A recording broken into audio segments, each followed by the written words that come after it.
Toujours en France, on parle de la succession de Jack Lang à la tête de l'Institut du monde arabe. Conseil d'administration ce mardi. L'ex-ministre de la Culture démissionnaire a été rattrapé par ses liens avec Jeffrey Epstein après 13 années à la tête de l'Institut du monde arabe.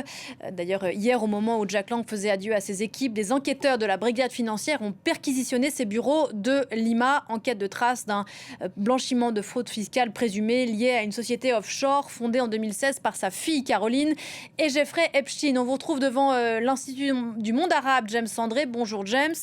On va bientôt connaître le nom du successeur de Jack Lang ou de la femme qui pourrait lui succéder, car il y a une conseillère d'Emmanuel Macron qui tient la corde.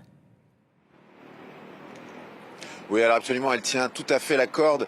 On sait que effectivement, ce sera très probablement Anne-Claire Legendre. On attend juste la confirmation du Haut Conseil. Et donc là où je me trouve devant l'Institut du monde arabe, eh bien, on a vu le balai des véhicules des ambassades des 22 pays qui sont membres, qui font partie de ce Conseil et qui devraient entériner cette décision.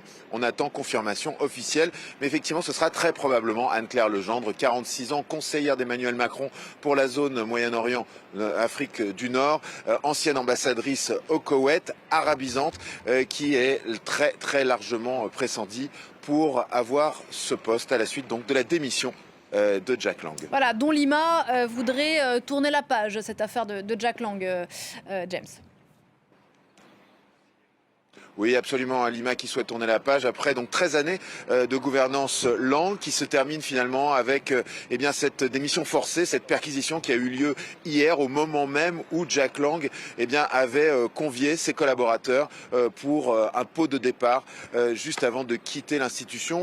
Et puis Jack Lang évidemment qui est rattrapé par cette affaire Epstein. On a appris donc dans les documents révélés par le département de la justice américain et que les deux hommes avaient été en contact entre 2012 et 2019, que la fille de Jack Lang, et c'est là l'objet principal de cette enquête pour blanchiment de fraude fiscale aggravée, que la fille de Jack Lang, Caroline, avait monté une société avec Jeffrey Epstein dans les îles Vierges américaines, que le financier américain avait abondé plusieurs centaines de milliers de dollars pour acheter des œuvres d'art dans le cadre de cette société. On a appris également dans ces documents que Jack Lang aurait perçu 50 000 € pour la production de documentaires sur les années Lang-Mitterrand et sur sa fille décédée.